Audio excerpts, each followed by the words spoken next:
Hello ನಮಸ್ಕಾರ UK ಮಂದಿಗೆ. ಇವತ್ತು ಫಾರ್ಮರ್ ಫೋನ್ ಮಾಡಿದ್ರು. ನಾವು ಹಿಪ್ಪರಿಗೆಗೆ ಹೊಲ ತೆಗೆದುಕೊಂಡಿದ್ದಾರೆ, ಅದನ್ನ ಸ್ಪ್ರೇ ಮಾಡಿಸಲಿಕ್ಕೆ ಹೊಂಟಿದ್ದೇನೆ. ನಾವು ಬರೋದಕ್ಕೆ ಹೊಲ ತಗೊಂಡ್ರು, ಅವ್ರದ್ದು ಒಂದು ಇರ್ಲಿ ತೇಳಿ ಫೋಟೋ ಹೊಡೆದು ವಿಡಿಯೋ ಮಾಡಿದ್ವಿ. ಏಳೋ ಮೇಲೆ ಇನ್ನು ಬಾಗೋವರೆಗೆ ಬೆನ್ನು ಕೇಳೋ ನ್ಯಾಯ ಇನ್ನು ನೆಲವೇ ನಮಗೆ ಹೊನ್ನು ಬಾಳೋದು ನಾವು ಕೆಲ ಕಾಲ.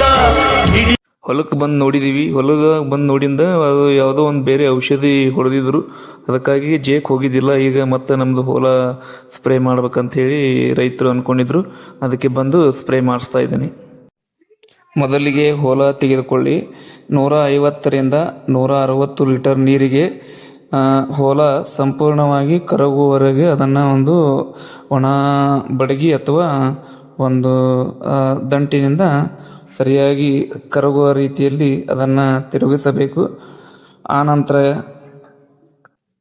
ಕಾಳಿನ ರೂಪದಲ್ಲಿ ಇರುವುದರಿಂದ ಅದನ್ನು ಸರಿಯಾಗಿ ನಾವು ಸಂಪೂರ್ಣವಾಗಿ ಕರಗಿಸಿಕೊಳ್ಳಬೇಕು.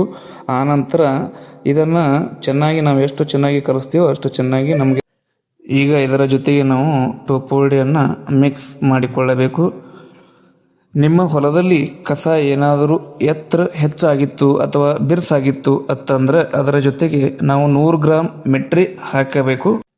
ಈಗ ಇದಕ್ಕೆ ನಾವು 100 ಗ್ರಾಂ ಮೆಟ್ರಿಯನ್ನು ಹಾಕ್ತಾ ಇದ್ದೇವೆ. ಹಾಕಿ ಸಂಪೂರ್ಣವಾಗಿ ಕಲಸಿಕೊಂಡು ಇದನ್ನು ಔಷಧಿಯನ್ನು ಸಿಂಪರಣೆ ಮಾಡಬೇಕಾದರೆ ಹೊಲದಲ್ಲಿ ತುಂಬ ಹಸಿ ಇರಬೇಕಾಗುತ್ತದೆ. ಅಂದರೆ ಮೊದಲಿಗೆ ಅವರು 1-2 ದಿನಗಳ ಹಿಂದೆ ಒಂದು ನೀರನ್ನು ಚೆನ್ನಾಗಿ ಹಾಸಬೇಕಾಗತ್ತೆ. ಆನಂತರ 25ರಿಂದ ಮತ್ತು 30 ದಿನಗಳವರೆಗೆ ಹಸಿಯನ್ನು ಚೆನ್ನಾಗಿ ಮೇಂಟೈನ್ ಮಾಡಿದರೆ ಇದು ತುಂಬ ಚೆನ್ನಾಗಿ ರಿಸಲ್ಟ್ ಕೊಡುತ್ತದೆ. ಹೀಗಾಗಿ ಇದನ್ನು ಸಿಂಪರಣೆ ಮಾಡೋದು ರೀತಿಯನ್ನು ತೋರಿಸೋಣ ಬನ್ನಿ. ಈ ಔಷಧಿಯನ್ನು ಹೊಡೆಯುವಾಗ ಒಂದೇ ಸಾಲಿನಲ್ಲಿ ಔಷಧಿಯನ್ನು ಹೊಡೆಯಬೇಕು. ಯಾಕಂದರೆ 2-3 ಸಾಲು ತೆಗೆದುಕೊಂಡು ಹೋದರೆ ಅದು ಚೆನ್ನಾಗಿ ಔಷಧಿ ಸ್ಪ್ರೇ ಆಗೋದಿಲ್ಲ. ಅದಕ್ಕೆ ಕಾರಣ ಅದನ್ನು ಒಂದೇ ಸಾಲಿನಲ್ಲಿ ಚೆನ್ನಾಗಿ ಹೊಡ್ಕೊಂಡು ಹೋಗಬೇಕು. ತಿಂಗಳೆಲ್ಲ ಕೆಲಸ ಮಾಡಿದ್ರು 30ನೇ ತಾರೀಕು ದುಡ್ಡು ಬರುತ್ತೆ ಅಂತ ಗೊತ್ತಿದ್ರು 30 ದಿನ ಕೆಲಸ ಮಾಡಕ್ಕಾಗದೆ ಒದ್ದಾಡ್ತಾರೆ.